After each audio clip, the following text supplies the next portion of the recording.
O IBEMP apresenta Programa Conhecimentos e Assuntos Relevantes com o Dr. Heitor. Olá, queridos e ilustres telespectadores, agora da TV Ágatos. Sim, estamos na nossa TV com o programa Conhecimentos e Assuntos Relevantes. Uma temporada passada, nós transmitimos e veiculamos este programa através da RBTV, uma emissora de televisão aberta de São Paulo, que fazia a transmissão também pela TV a cabo. Agora estamos através da nossa plataforma, e já, mais em algumas semanas, também na TV a cabo. Portanto, estamos expandindo, estamos mudando, cobrindo todo o Brasil, todo o mundo de língua portuguesa. Aqui estamos para conhecimentos e assuntos relevantes com duas autoridades no assunto que vamos considerar nesta ocasião. O assunto é simplesmente axiologia. Não se assuste. Axiologia é uma coisa bonita e cheirosa. Não tem nada a ver com áxio de sovaco, de axila, né? Que é antigamente chamado de sovaco. Não sei se se chama isso hoje. Não. Isso aí é outra coisa. São teoria dos valores. Temos conosco o reverendo Tchaikovsky Holt da Costa Porto, que tem cadeira cativa aqui. Ele faz parte do núcleo duro de programas de transmissão, de cientistas, de pessoas do bem, de competentes alfa, né, nesse programa. E conosco também o senhor Leandro Muniz Neves, da área do direito, né, portanto, da advocacia, oficial do Exército, com chuteiras penduradas, né, e barba ainda um tanto quanto branca, mas ameaçando se tornar absolutamente branca. Mas são pessoas que conhecem o assunto. No caso do Leandro Muniz Neves, ele é um teólogo ambulante, é meu amigo e nós conversamos muito sobre teologia e filosofia, e eu o convidei porque tenho certeza que vai ser a estrela da ocasião.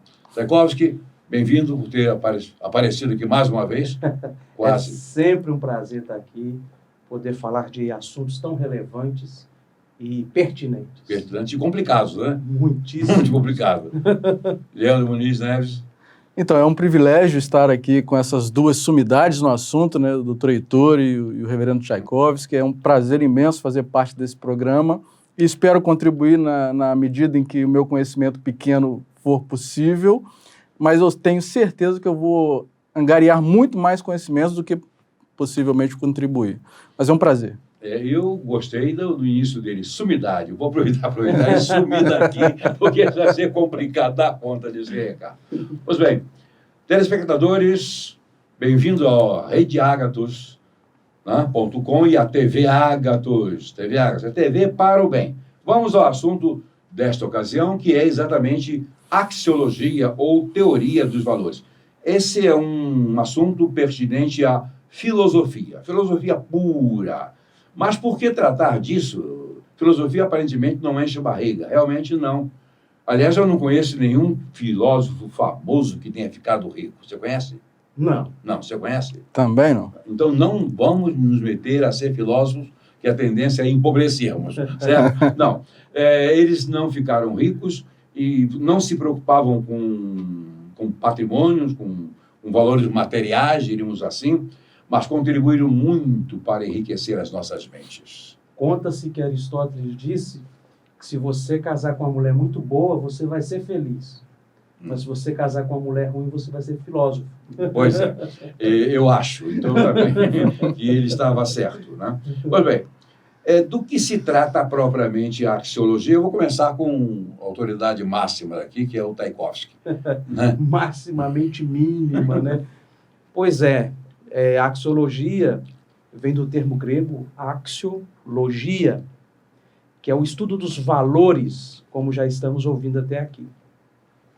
E ela é de suma importância para regular as nossas relações. Embora pareça algo muito simples e sem importância, nós não temos muita noção da diferença entre o valor das coisas e o preço delas. Às vezes confundimos essas palavras até. Achamos que valor e preço é a mesma coisa. Por exemplo, nós temos aqui uma aliança. O preço dessa aliança não é muito caro, mas o valor dela é inestimável.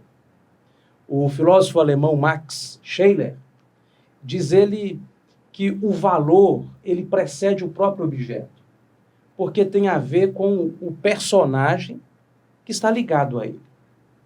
Há um exemplo na mitologia grega espetacular, que é muito conhecido de todos nós e que define perfeitamente esse conceito. O rei Midas, muito rico, ele um dia resolveu entrar numa audiência com Zeus, o deus dos deuses, e ali ele foi questionado por Zeus por que ele não dividiu os bens que possuía com os pobres. E Midas falou assim: quem me dera, se eu pudesse, tudo que eu tocasse viraria ouro. Saindo dali, havia recebido esse dom. Muito rico, chegou em casa, pediu um banquete. Quando lhe serviram o banquete que ele foi pegar, virou ouro. O homem tinha muito dinheiro, mas não podia se alimentar. Quando tocou na própria filha, ele encerrou ela numa estátua de ouro mortal. Veja bem a diferença agora de preço e valor. Às vezes as pessoas têm recursos, preços, dinheiro, materiais, mas o valor é muito mais do que isso. Então essa definição, ela é bem clara. Ela encerra o programa. Ela encerra uma parte aqui dessa discussão para ampliar as hipóteses aí para frente. Pois é. E eu vou para o Muniz. Muniz, ele já colocou aqui praticamente a diferença entre valor e preço, que na verdade é duas visões que se tem do que vale uma coisa. Sim. Certo? Duas visões do que vale uma coisa. Eu e você, nós conhecemos pessoas hiper ricas, e particularmente eu conheço, talvez até você conheça a mesma pessoa, não sei, e é um indivíduo talvez comparativamente o mais rico da região, e é o que mais miseravelmente vive. O patrimônio dele é simplesmente, na verdade são dois, né? Mas um pior do que o outro, que um de certa forma desfruta e o outro nem, né? Nem faz isso, né? Mas ele tem dinheiro demais, ele pode dormir em cima de dinheiro.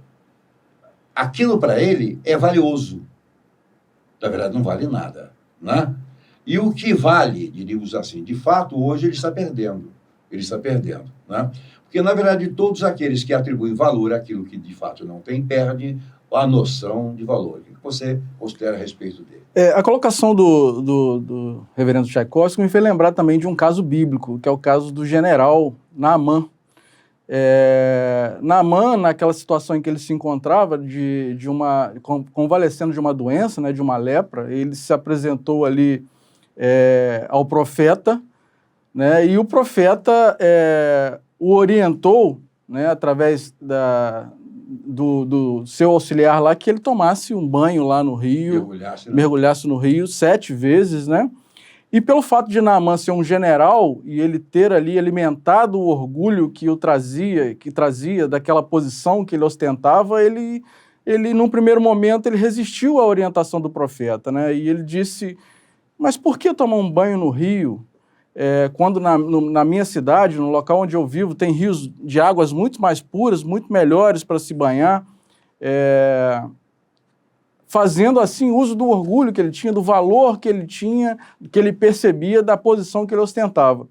E depois nós vemos no desfecho da história que o auxiliar dele, como general, disse para ele: olha, general, ele está te pedindo uma coisa tão pequena, tão simples de fazer, por que você não atende? Na pior das hipóteses, você não vai ter resultado nenhum. E Naamã resolveu dar ouvido ao seu auxiliar e se banhou nas águas do rio, fez o que foi orientado pelo profeta Eliseu e foi curado da sua doença. Então, naquele momento, a gente pode perceber que alguns valores que nós alimentamos e que nós achamos que eles são importantes para nós, na verdade, eles podem nos levar à ruína, ao fracasso, porque são percepções erradas do que de fato é valioso. Como o senhor disse, né, a questão de valorar bem aquilo que de fato tem valor para nós, que é a nossa vida, a nossa comunhão com Deus, isso sim é importante, em detrimento de valores que às vezes são valores fúteis, são valores que são baseados em preços de coisas ou em posições em posições alcançadas de status, sejam eles profissionais ou sejam eles militares, como no caso do general, não são valores que a gente nem sempre deve levar em consideração. Pois bem, a ética, na verdade, a ética praticamente é a coluna cervical da filosofia, né? Sim. Sem ética você... Na verdade, sem ética você não tem nada. Não tem política boa, não tem princípios religiosos válidos, você não tem nada. A ética, na verdade, ela é a coluna, diríamos assim, da axiologia, dos valores, etc. Hoje, o mundo ele está muito distante dos preceitos filosóficos, porque ele é um mundo extremamente materialista. Sempre foi, ou não, Tchaikovsky? É da natureza, é pertinente, é inerente ao homem o materialismo, né? A não ser que haja uma experiência mística com este homem, ele não consegue escapar do materialismo. E, por isso, é importante nós pensarmos em valores essenciais individuais, valores essenciais coletivos e valores espirituais. Não podemos inverter essas ordens, porque senão o homem se perde aí na sua própria existência.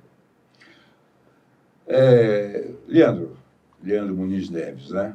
Eu fico assustado quando, até em meios religiosos, eu não diria religiões, mas seitas religiosas, quando líderes oferecem alguma coisa que aparentemente é transmitida pelo princípio ético da fé, da ética, da verdade, quando ele está buscando o lado material, ou seja, está sangrando o indivíduo pela fé que ele tem.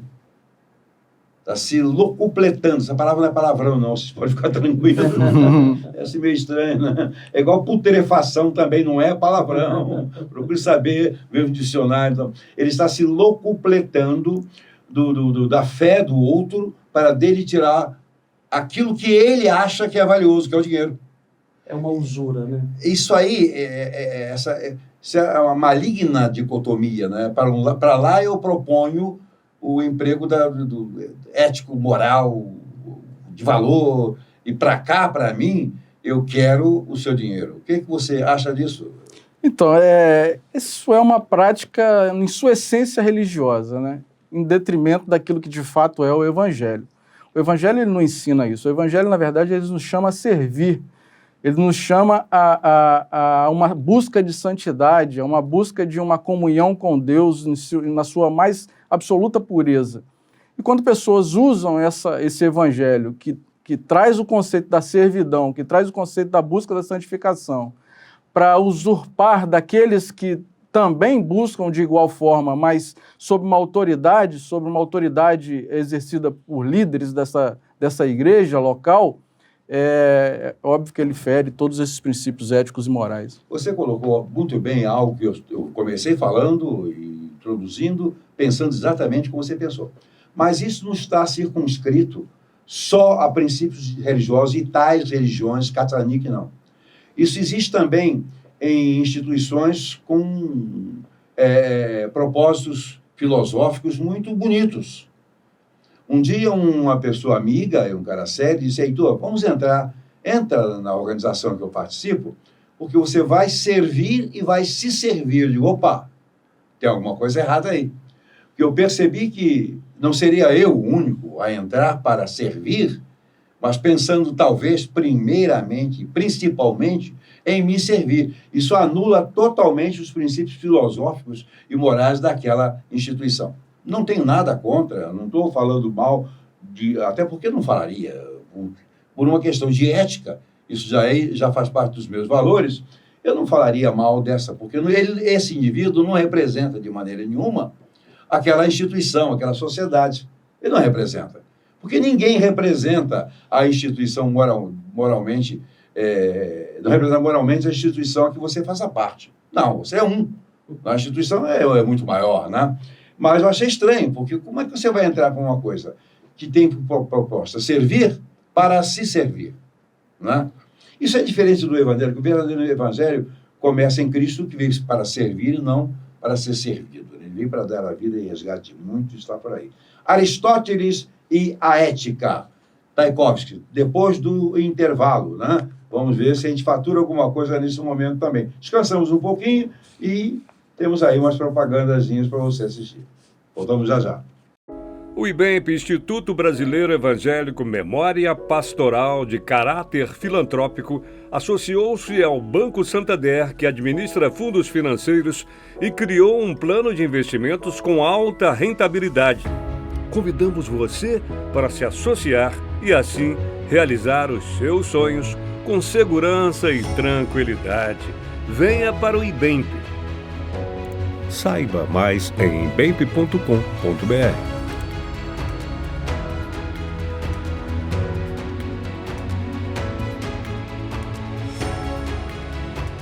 O IBEMP apresenta Programa Conhecimentos e Assuntos Relevantes com o Dr. Heitor.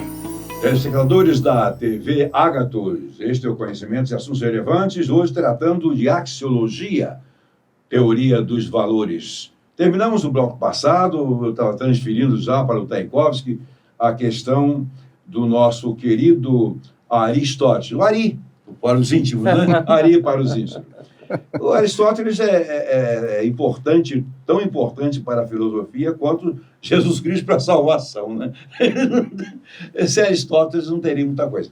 O que você tem para dizer sobre Aristóteles, sua importância na vida, dessa relação aí de questões éticas, etc.? Os três importantes filósofos aí gregos, né?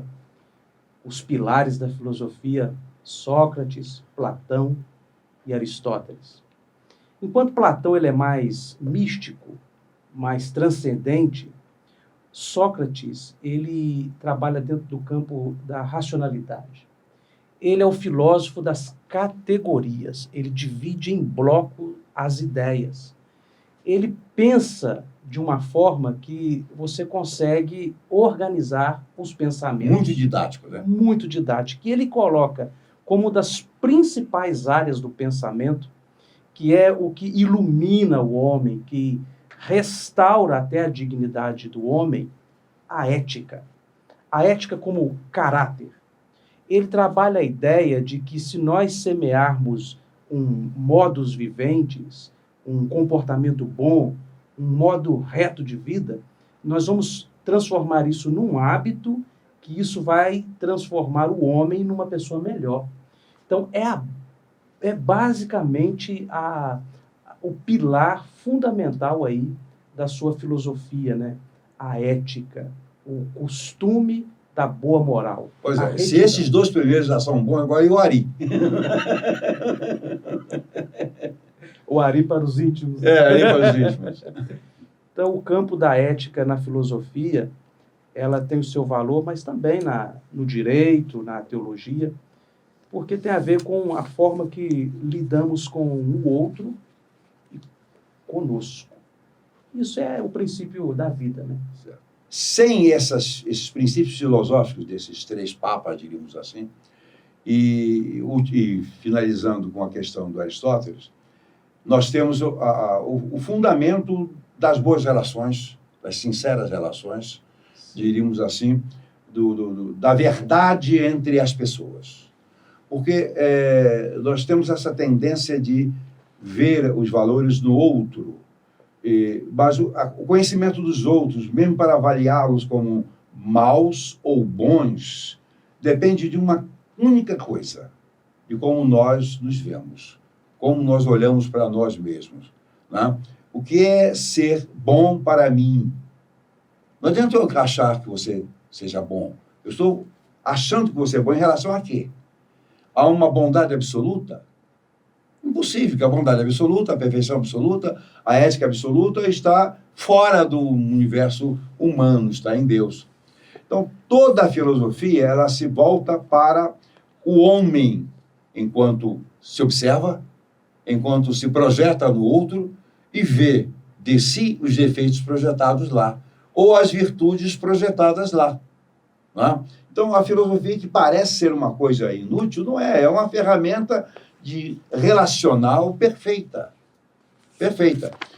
Olhamos para o passado e encontramos esses filósofos e alguns outros significativos, até mais modernos do que os tais, né? Mas, não vou dizer contemporâneos, porque os contemporâneos, não sei se podemos dizer, se tratar de uma filosofia ou de uma sócio-filosofia, uma coisa mais voltada para a questão da política, dos relacionamentos hoje, olhando para a sociedade em suas problemáticas de hoje, mas eu olho para a sociedade com suas problemáticas desde o princípio do homem com vida organizada. Nunca foi diferente. E se está sendo diferente hoje, não é para melhor. Lamentavelmente, é para pior. Por quê? Porque nós nos ausentamos dos primeiros, dos pais das ideias. Né? Agora, seriam os filósofos os primeiros, os principais, os mais importantes? Não, eles apenas viram, numa perspectiva, digamos, humana, né? Aquilo que teologicamente já foi colocado e tratado muito cedo na história. Mas muito cedo mesmo, não é, Tchaikovsky? O apóstolo Paulo chega a dizer que os filósofos eram como cegos tateando no escuro. Tinha um grande valor o trabalho deles, mas a limitação era muito grande. É como o senhor mesmo disse, precisávamos de uma instrução que viesse fora de nós, acima de nós. E aí, a revelação especial, né? Que está acima da filosofia. Leandro Muniz, veja bem, a gente quando lê a Bíblia, eu não estou falando de religião, nós não estamos falando de religião aqui, estamos falando de sabedoria, certo? Quando a gente começa a Bíblia, mesmo no Gênesis, nós já encontramos lá filosofias profundas. Sim. Tá? Seguimos ali pelos escritos dos juízes e aquelas atividades, entramos lá no Egito com José, etc. Vamos observar a gente pensando ali de maneira extraordinária. Né? Mas quando chegamos nos Salmos e também em Provérbios, por exemplo, não só, né, em outros livros, vamos encontrar pensamentos exarados ali. Fantásticos, que nenhum sábio foi capaz de colocar. Não estou falando de religião, estou falando de pensamentos, de descobertas, de ciência, acima até de pensamentos contemporâneos. Sim. Contemporâneos. Não é? Então, nós precisamos levar mais a sério, e nós levamos, nós que aqui estamos, e muita gente nesse planeta leva, que não podemos focar em valores apenas materiais. O mundo está focado nisso. Os países desenvolvidos são considerados desenvolvidos por si próprios e pelos outros em cima de quê? De valores axiológicos? Não, acima de valores materiais. O que é uma nação rica hoje? É aquela que tem lastro financeiro, não é? Diríamos assim, para comprar, vender, para construir, para se defender, para se exibir no mundo. Aí você vê Estados Unidos, de um lado, China, do outro, que talvez seja o país mais rico hoje.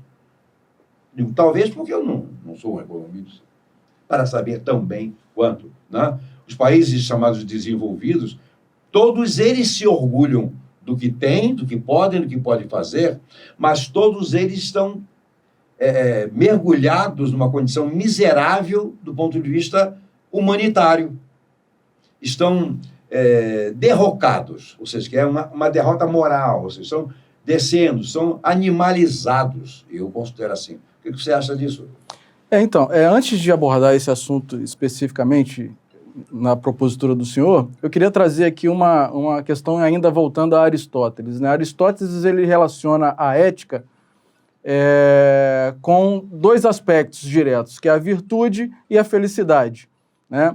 Em que a virtude, ela tendo como a prática dos valores, né, que são notadamente importantes para o convívio de uma sociedade organizada, valores como bem, como justiça, como exemplo, né, eles trazem essa prática desses valores, se bem executada, se bem realizada, eles trazem para o indivíduo que os pratica a felicidade, né? Então, a felicidade está diretamente relacionada à prática do bem, à prática de uma vida bondosa, observando esses princípios, né, esses valores.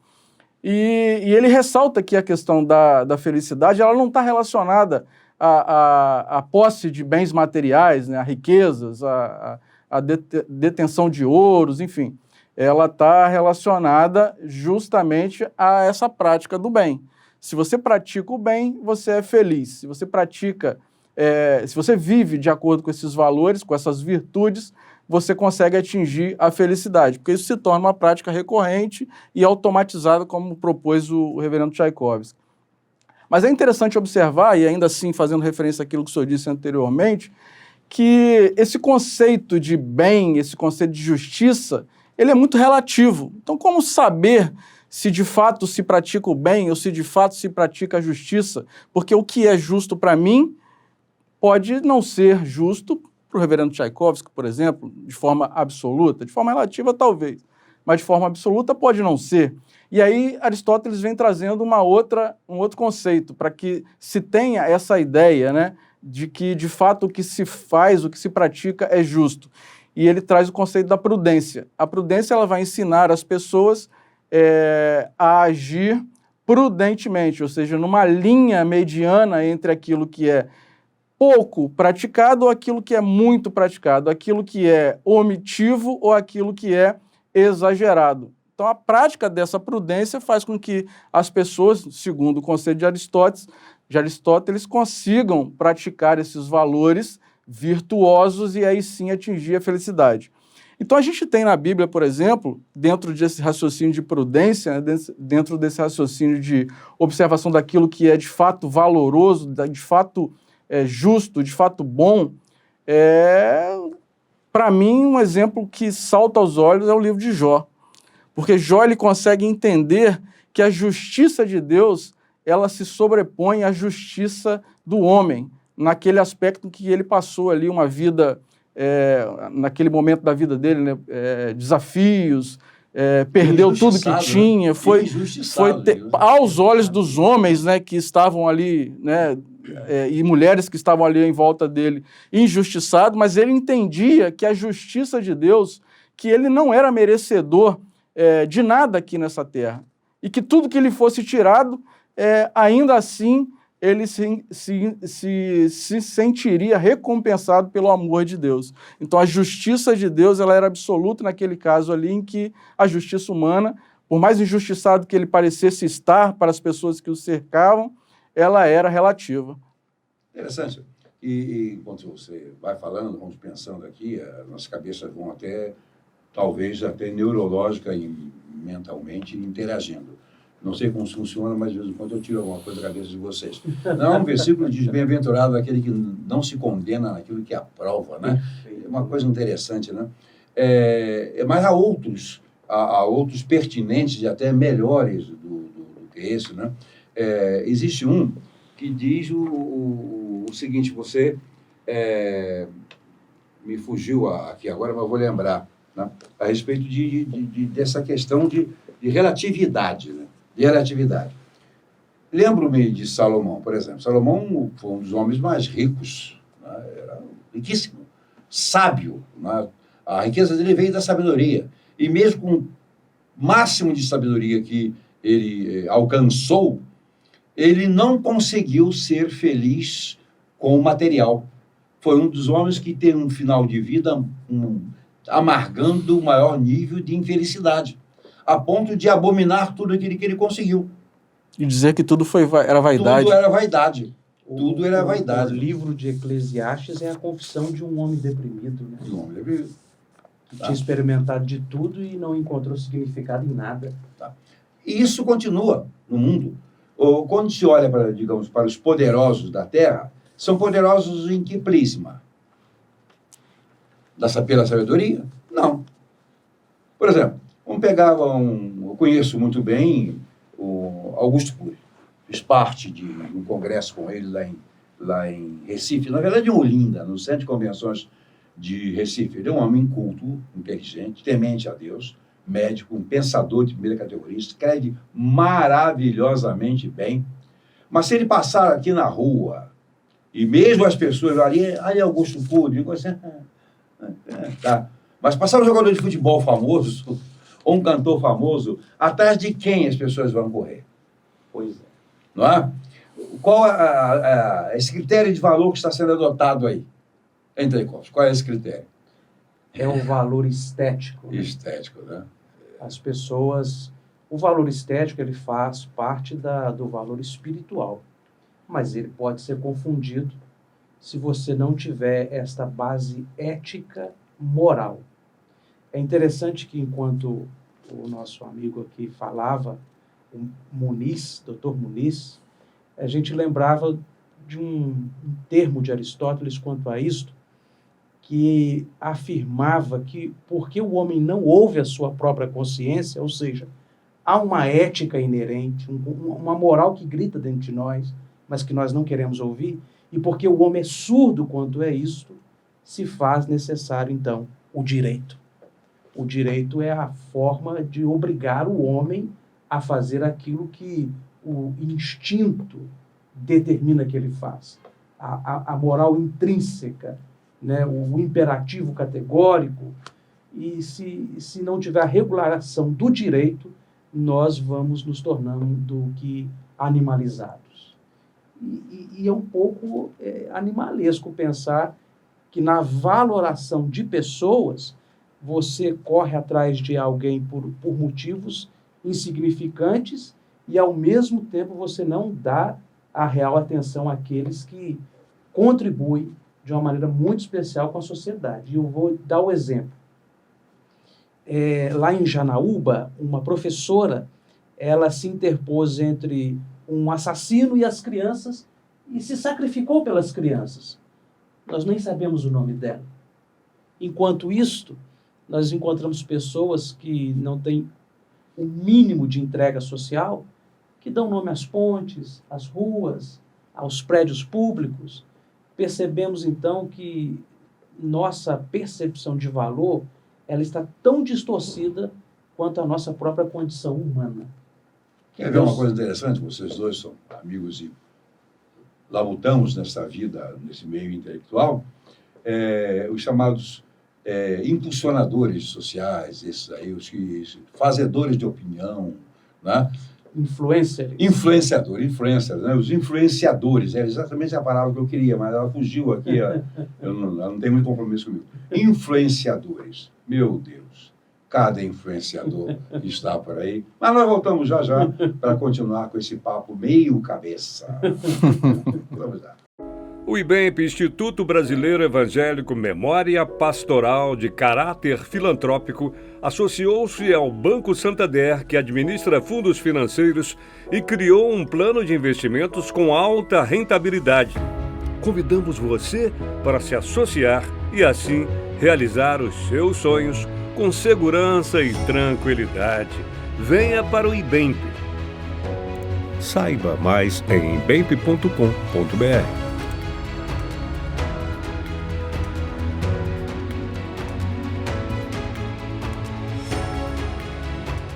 O IBEMP apresenta Programa Conhecimentos e Assuntos Relevantes com o Dr. Heitor. Colocando um pensamento: não sejas demasiado justo, nem demasiado sábio, por que te destruirias a ti mesmo? Isso é filosófico, Tchaikovsky? Salomão.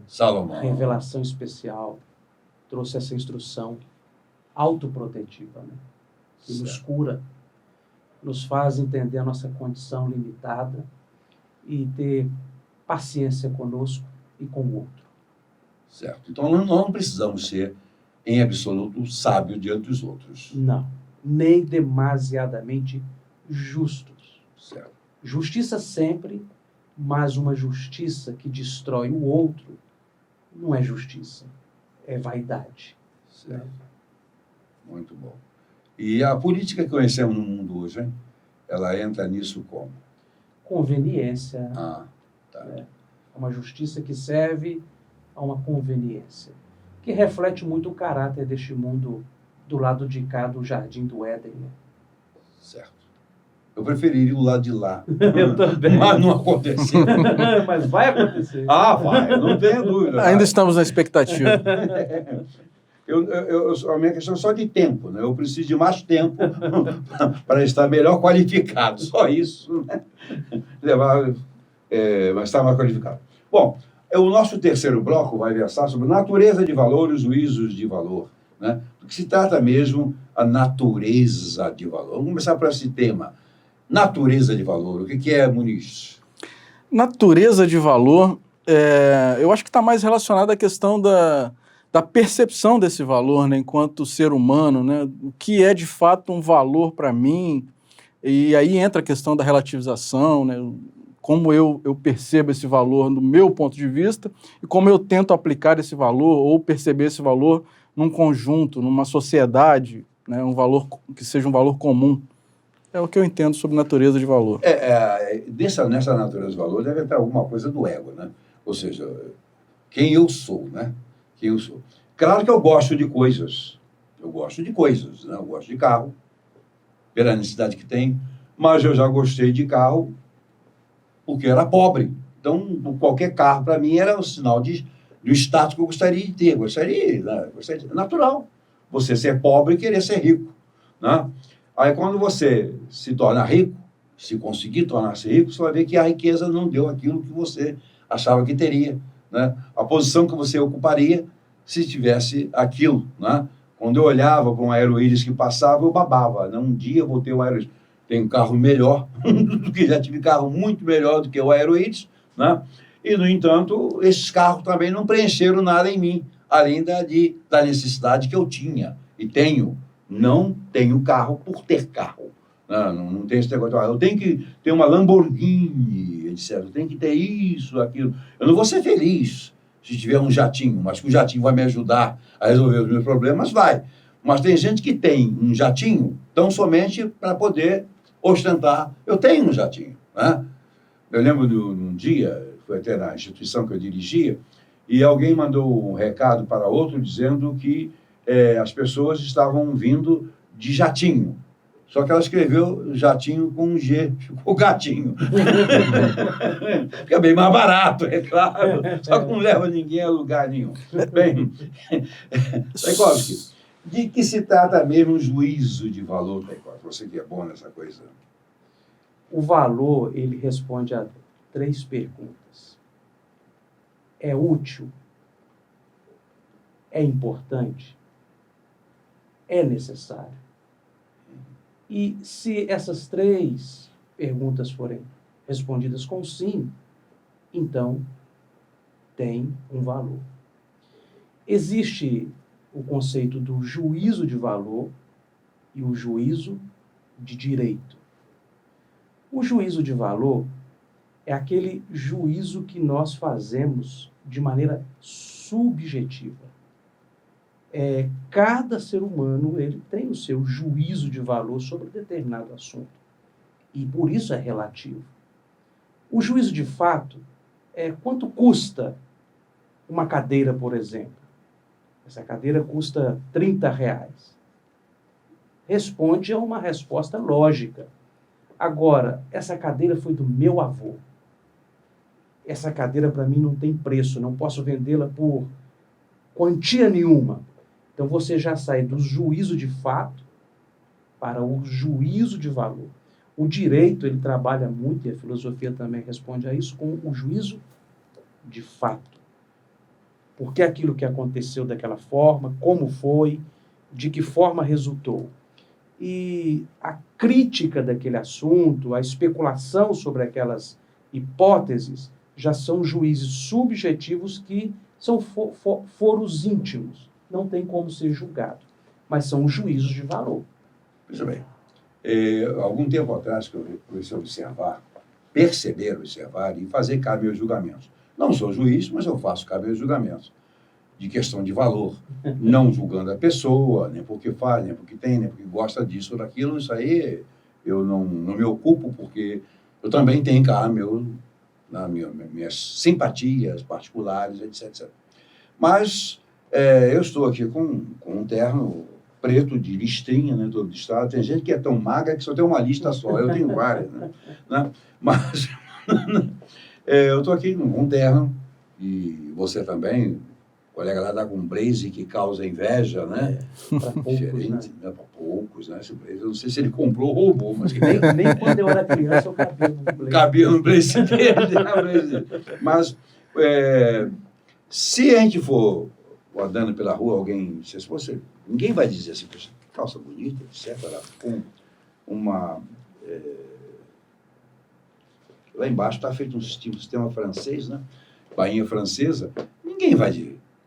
Mas é bem provável que alguém passe por uma moça ou por uma senhora com uma calça rasgada no joelho, toda rasgada, que ela acabou de comprar e pagou uma grana preta por aquela calça rasgada. Que diabo de valor é esse que as pessoas dão, Muniz? Isso me fez lembrar de uma situação vivida há alguns anos atrás, quando ainda fazíamos faculdade de Direito. Eu e uma amiga, né, em especial, não vou citar nomes por não cometer aí uma situação antiética, mas se ela for ver esse programa, e com certeza verá, ela vai se lembrar disso. Tanto ela quanto os amigos de turma. Nós pagávamos a faculdade com certa dificuldade, tanto eu quanto ela, e num dia em que nós estávamos conversando, ela me disse assim, quando eu terminar essa faculdade, eu vou comprar um Fusion. E na época, Fusion, o senhor já teve um? Já tive um. Era o carro da moda, era algo supra-sumo. Né? Eu me senti um príncipe. Aí eu falei assim, mas por que você vai comprar um Fusion? Ela falou assim, porque à medida em que eu transitar no centro da cidade de Fusion, eu não preciso de uma outra propaganda que diga que eu serei uma boa advogada. Vão perceber o valor do meu serviço no carro em que eu vou estar transitando.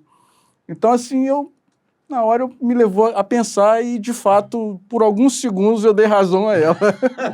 É a questão do valor, né? Da percepção das outras pessoas em relação àquilo que você apresenta como valor que elas percebem na sua conduta diária, na sua forma de interagir com a sociedade. Mas essa colocação dela tem excelente nível de razoabilidade, certo? Porque as pessoas dão valor a isso, tá? Eu sei de um rapaz que falou, um camarada, um colega, disse, olha, se você quer pegar dinheiro emprestado, vai ao banco com um carrão, mesmo que você esteja enforcado, está quebrado, compra um carro caro, está devendo, mas você chega na porta do banco com um carro, né, naquela época era o Landau, chega com um Landau, cuja palavra significa carruagem. Chega com um Landau que o gerente vai dizer assim, puxa, ó, esse cara tá bem na fita, né? Mas uma calça rasgada, em que tem valor esse troço? Eles compram isso? Não é mais fácil comprar uma mais barata e rasgar? Mas é a questão da marca, né, que está embutida aí nessa... a marca da besta, nessa questão. Vai ser besta assim no inferno. É interessante que o mundo tende a tratar melhor quem se veste melhor. Mas isso é vestir-se melhor?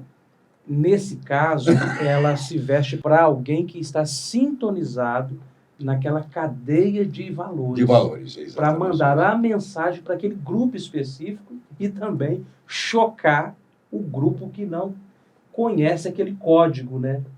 Mas por que será que o mundo trata melhor quem se veste melhor? Manuel Kant, ele trabalha um conceito chamado do imperativo hipotético, que é aquele senso de dever que devemos ter, mas pensando em como levar vantagem naquilo. Porque eu imagino que se você está melhor vestido, você vai me render alguns favores, né?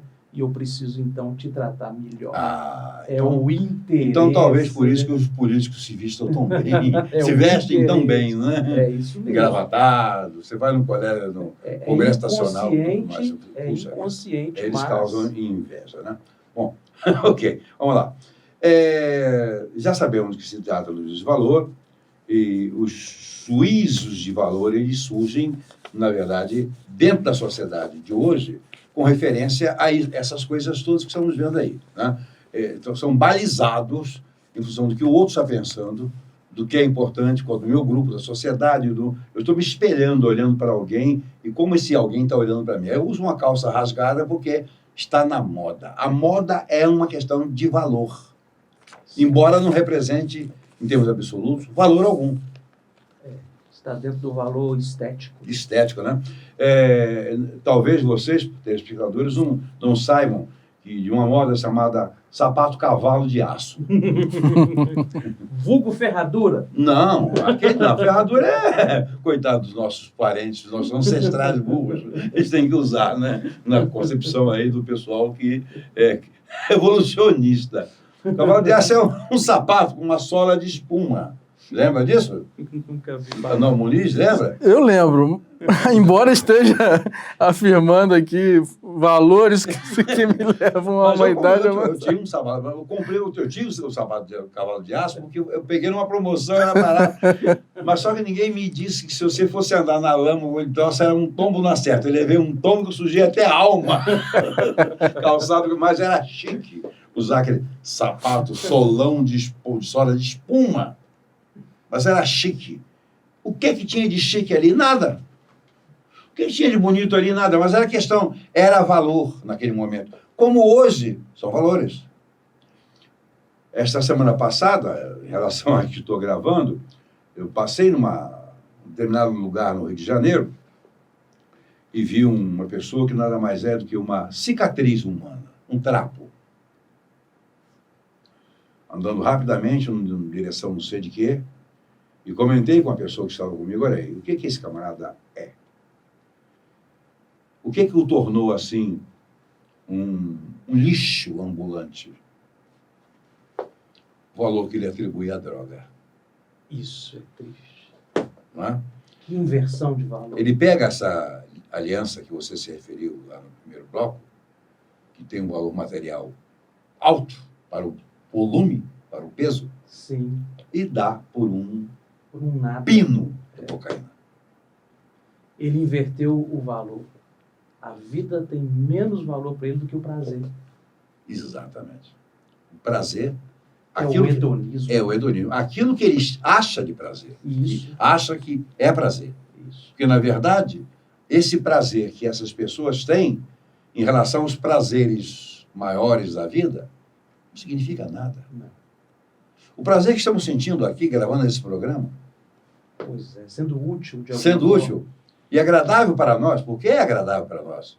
Sim. Porque não é qualquer pessoa que senta em uma equipe, um grupo, na frente de câmeras, lâmpadas, né? Um auditório imenso que nós temos aqui. Quantas mil pessoas estão nos assistindo agora? Pois é. E quantos vão assistir pelo mundo afora? Né? Serão testemunhas dessas conversas. Isso aí é o quê? Isso é tremendamente prazeroso, mas é um prazer saudável. Né? Então vamos sair daí para os 5 ou mais valores éticos, ok? Vamos fazer isso depois, no próximo bloco, umas propagandazinhas para jogar um din-din na caixa também. Né? Voltamos já já. O IBEMP, Instituto Brasileiro Evangélico Memória Pastoral de Caráter Filantrópico, associou-se ao Banco Santander, que administra fundos financeiros, e criou um plano de investimentos com alta rentabilidade.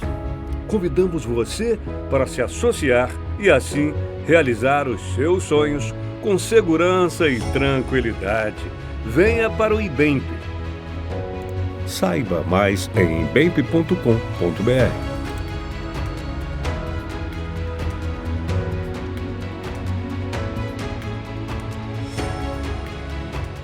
O IBEMP apresenta Programa Conhecimentos e Assuntos Relevantes com o Dr. Heitor. Ok, conhecimentos e assuntos relevantes chegando até você no seu celular, no seu tablet, que quase não é usado mais, no seu computador, no seu PC, né? Ou seja, personal computer, né? Coisa bonitinha, né? Na sua TV Smart, está chegando a você, junto ao seu colega que está com o celular ligado, com alguma coisa. É a TV Ágatos, trazendo para você esse programa interessante. Alguns valores, tem 5 ou mais valores éticos. Coragem. O que é coragem, Zankowska? A coragem é o sujeito conseguir manter-se firme em situações opostas, né? De risco, né? E a expressão coragem, de vermelhidão, diz que ele não fica branco diante do desafio, né? Ele mantém o sangue no rosto, ele enfrenta. E é uma virtude ética, é um valor ético, que a pessoa consegue aquilatar a importância do autossacrifício ali para o resultado que é salvar a vida de alguém, melhorar a vida de outro, mas a coragem ela tende a ser altruísta. É o autossacrifício, mas pelo outro. Pelo outro. Temperança. Temperança na verdade, quem é moderado. A temperança é importante como um valor ético, como valor na vida? Sim, com certeza. Agir com temperança é sempre a melhor indicação, né, digamos assim. Quando você é temperante, ou você exerce a temperança, você consegue administrar bem situações que são contrárias, que podem te trazer algum tipo de mal no segundo momento e que estão te afligindo de alguma forma naquelas circunstâncias ali, e você ainda assim consegue agir com sobriedade, com domínio próprio, com temperança para administrar essa situação. Então, temperança e coragem são ingredientes fundamentais para grandes líderes, né? Sim, sem sombra de dúvida. Inclusive, coragem é uma das virtudes citadas por Aristóteles, né, como sendo ali na prudência, naquele aspecto ali de mediana, né? Ela é a média do que Aristóteles chama de covardia, que seria, né, a inércia ou o não exercício da coragem, e a temeridade, que é o exercício exacerbado da ação de retaliação a uma determinada situação. Quanto à liberdade, a liberdade é o quê? É o direito de usufruir do livre-arbítrio, né? Mas para que lado? Né? Adão e Eva, quer dizer, Eva, a gente culpa a Eva, mas a Eva saiu do Adão. Né? Tive alguma coisa frágil, e tinha nos dois, porque a matéria era a mesma, né? Ela teve a liberdade de fazer ou não fazer, fez a coisa errada. Todos nós já tivemos a liberdade de fazer a coisa certa e a coisa errada, e fizemos a errada. Né? E como fazer o certo e o errado? Temos que colocar os olhos em um parâmetro, né? Um parâmetro filosófico, religioso, moral, jurídico, o que é que seja, mas temos que ter um parâmetro para centrar ali o ponteiro. Agora, a magnanimidade, e isso significa mais ou menos quem tem a grandeza de alma, né? Espiritualmente, alma no sentido de espírito, né? Não é alma no sentido de dinâmica de vida, isso aí já é algo menor, né? Os animais também têm alma, no entanto, não tem essa magnanimidade, né? Tchaikovsky, magnânimo. Você me acha um cara magnânimo? Às vezes, sim. Às vezes, sim. Ainda bem que às vezes, né? A minha virtude está no outro lado. Mansidão, Muniz.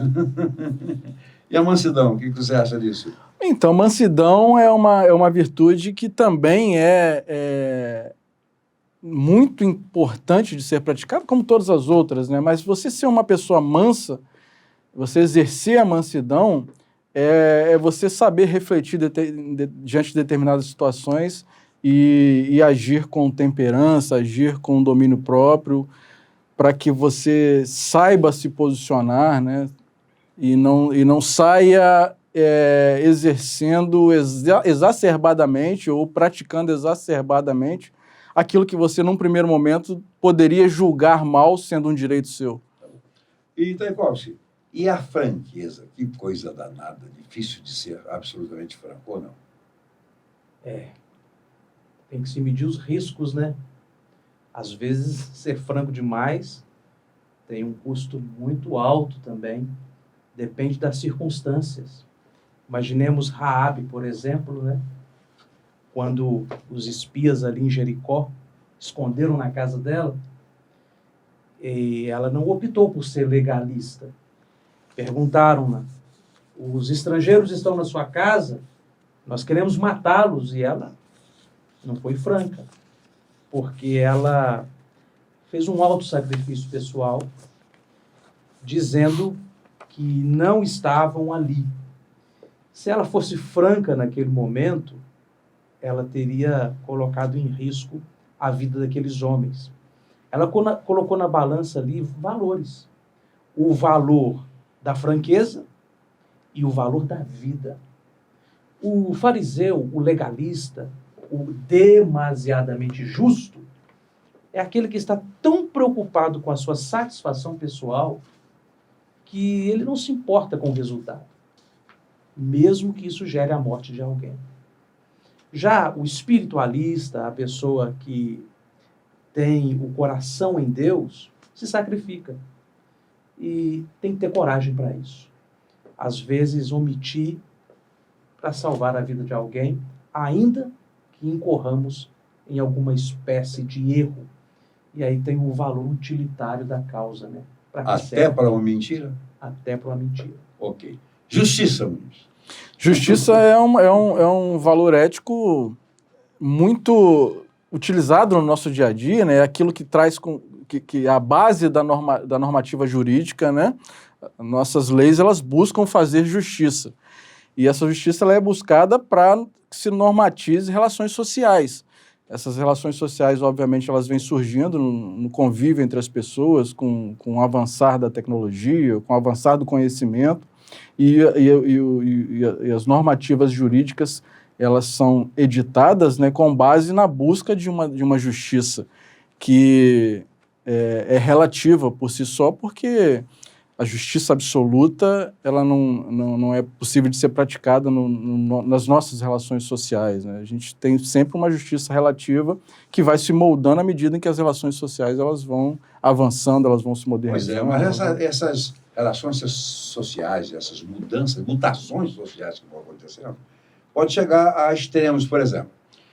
No Brasil nós temos uma legislação, eu não acho que seja ruim, ela é fundamentada no direito romano, né? Não é só o Brasil, muitos países, né? Há outros países que têm sua justiça fundamentada no direito anglo-saxão, os islâmicos têm lá no Alcorão e por aí afora. Eu não estou julgando nada, quem sou eu para julgar, né? Qualquer coisa. Eu só avalio a procedência de um direito, alguma coisa, em função de um parâmetro maior. Para mim seria a Bíblia, e é a Bíblia, né? Tudo bem. Mas aí vem uma coisa, nós hoje no Brasil temos o aborto como um crime, né? Mas há toda uma luta, toda uma tentativa de inverter isso aí, né? De ser um direito que as pessoas tenham de ter um filho, uma filha ou não. E eu, embora saiba que países considerados superiores e mais evoluídos que os nossos, que tem nos Estados Unidos, por exemplo, cada estado tem uma legislação, isso é problema estadual e não da federação, e há alguns que abominam o aborto e outros que permitem, né? A Flórida permite, e já os mais conservadores não permitem. Para esse valor aí, ou seja, pode ou não pode, certo ou errado, porque não tem jeito, qualquer coisa que está sendo feita, realizada, mesmo que seja legal, pode ser errada. Pode ser imoral. Pode ser imoral, né? E o moral e imoral é filosófico, é ético. O legal nem sempre. E aí você, que é um homem das leis? Então, como eu disse, a lei ela tem por objetivo regular relações sociais. E ela está intrínseca numa sociedade. Então, aquela sociedade a qual essas leis elas são aplicadas, essa sociedade ela tem que entender a moralidade ou a imoralidade dessa normativa jurídica. Então, assim, como o senhor mesmo citou, existem estados nos Estados Unidos que têm o aborto como uma prática legal, obviamente respeitando princípios, com algumas regras específicas para que ele seja realizado, né? Não é também, eu quero fazer um aborto porque eu entendo que eu não tenho condições de criar. Não é isso. Tem uma normativa que regula quais são as condições em que se pode praticar esse aborto. E tem outros estados nos Estados Unidos que não entendem ser o aborto uma prática legal. Então, são contrários aos princípios normativos daquela sociedade. Então, a sociedade como um todo, ela vai ditar as regras ou vai aceitar as regras jurídicas que lhes são impostas. Óbvio que para nós, conhecedores da palavra de Deus, né, e praticantes dessa palavra, testemunhas da justiça praticada por Cristo a nosso favor, nós entendemos a justiça não só em relação às questões que são reguladas, as normativas que são objeto da regulação das relações sociais, mas também com base, e principalmente com base na palavra de Deus, na Bíblia. Pois é, nos Estados Unidos, por exemplo, tem estados que também não dominam, quer fazer faz, o problema é que ela não estabelece regra nenhuma, né? E não estabelece princípio, parâmetro algum. Bom, a coisa, para mim, é muito séria, porque de qualquer maneira, eu acho que não existe justificativa lógica, material, econômica, filosófica que justifique um aborto. Porque é uma vida. Porque, veja, é uma coisa muito simples, que não é ideia minha, mas eu coloco aqui. Todas as pessoas que são favoráveis ao aborto já nasceram. Né? Se fizéssemos essa pergunta a quem não nasceu ainda, e esse ser que não nasceu ainda pudesse dizer se ele é favorável ou não ao aborto, qual seria a resposta dele? Com certeza não, né? Não, né? Pois O princípio absoluto é o princípio da vida, né? vida, A proteção da vida. Pois aí é que eu acho que ninguém tem direito, né? Porque pune-se aquele que mata o outro passionalmente, se tiver um bom advogado, nem se vai punir, né? Ele pode ser considerado, ele pode ser inocentado. Né? Tem aquela história do camarada, do advogado que defendeu um camarada de um assassinato, e o júri o absolveu por 7-0. E até o promotor concordou deu uma palavra que era certo. E o juiz não tem alternativa, absolveu. Alvará de soltura, sai. E sai o advogado e o seu cliente absolvido, por unanimidade, não cometeu crime, né? O advogado pergunta, eles param num lanchonete perto, sentado, tomando um café. Aí o advogado perguntou para o seu cliente, agora me conta, você está absolvido? Não tem mais nada que possa condenar você? Conta a verdade, foi você mesmo que matou aquele cara? Ele disse, doutor, depois da sua defesa, nem eu mais tenho certeza. Tá? Então, ele está absolvido, mas não está absolvido. Né? Ou seja, a questão moral, a questão ética, a questão filosófica, ela ultrapassa tudo isso, como a religiosa, como a religiosa de fato, verdadeira, não uma religião constituída para interesses de A, B, C ou D. Eu acho que isso tudo tem que se subordinar, já que essa subordinação dificilmente sairá da intenção humana, porque a intenção humana é sempre para o seu lado, para os seus interesses, para os seus fins, etc, etc. Bem, então é possível uma axiologia jurídica, né? Sim. Claro, né? Absoluto ou relativo? Relativo. Relativo, né? É esse o mundo em que vivemos, né? O mundo da relativização. A compreensão dos valores por parte do indivíduo, de uma forma geral, é uma compreensão relativa. Isso está chegando nas religiões cristãs, seja os católicos, seja os protestantes, eles estão flexibilizando as coisas, mas flexibilizando diante de quem? Ou de quê? O exemplo do aborto ele é muito pertinente, porque talvez o nosso espectador imagine que estamos sendo religiosos aqui. Só que isso não é uma questão religiosa. Não, não é. Na verdade, é uma questão instintiva. Entre os valores que existem, existe o valor sensível individual, sua opinião básica. Mas existe o valor sensível coletivo, que é inato. É uma moral que já nascemos com ela. O próprio Descartes afirma isso e o Immanuel Kant também, que não eram agentes religiosos. É instintivo para nós preservar a vida. Em qualquer cultura, matar é um crime. Em qualquer etnia, em qualquer momento da história, é uma ação grave. Então, não é uma questão dos cristãos que estão lá agora querendo proteger um grupo dado a um sentimento de espiritualidade. Não. Isso é instintivo da nossa natureza. Além da preservação da vida, o direito à liberdade, o cuidado com os mais frágeis, a necessidade de amparar aqueles que estão sobre a nossa guarda, tudo isso é instintivo. A religião exalta, porque as escrituras fazem revelar ainda mais o que está instintivo em nós, ela deixa mais claro pela revelação. Mas todas as culturas, elas se preocupam com essas situações e com esses valores. É algo da raça humana. Pois é. O eixo judaico-cristão, né, que é a base das religiões principais do mundo, o volume maior aí, razão de 80% ou mais da humanidade, sempre esteve nesse eixo judaico-cristão, coloca um parâmetro acima, diríamos assim, de todas as intenções e pretensões humanas. Ou seja, traz para o ser humano um referencial absoluto, que é a divindade. Sim. Por esse referencial, nós nos orientarmos né? Hoje é o inverso. São os interesses da sociedade, os interesses do prazer, os interesses das relações, os interesses, enfim, hoje, interesse de uma nova ordem mundial que inverteu tudo. Inversão de valores é o que nós estamos vivendo hoje. Quando se inverte os valores, fica mais fácil se manipular o grupo. Porque quando você dá referências mais frágeis, inadequadas, essas pessoas não têm a que se apegar. Então, é até uma estratégia mesmo de quem tenta manipular o outro. Tirar as raízes dele. Fica mais fácil levar.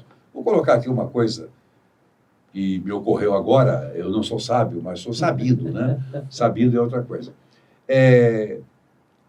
Seguindo, digamos assim, as normativas de valores de uma sociedade contemporânea, ou seja, nessa inversão, é mais fácil você ter prazer. Sim. Seguindo os valores absolutos, é mais fácil você ser feliz. Felicidade diz respeito, eu acho, com a afinação que o ser humano tem com o absoluto. Prazer tem relação com a afinação que o ser humano tem com o relativo. Concorda comigo ou não? Com seu ego, né? Perfeita essa definição. Bom, nós terminamos por aqui agradecendo ao Leandro Muniz Neves, da área do direito, reverendo Tchaikovsky Holt, da Costa Porto, na área do saber absoluto. Então, obrigado a vocês. Desculpe a minha presença, né? A minha inconveniência das ideias, como âncora desse programa, que eu nunca deveria ter sido, mas fui. Então, foi. Na semana que vem, nesse mesmo horário, aqui estaremos com conhecimentos e assuntos relevantes. TV Ágatos, TV para o seu bem, para o bem do Brasil, quiçá para o bem da humanidade. Até lá!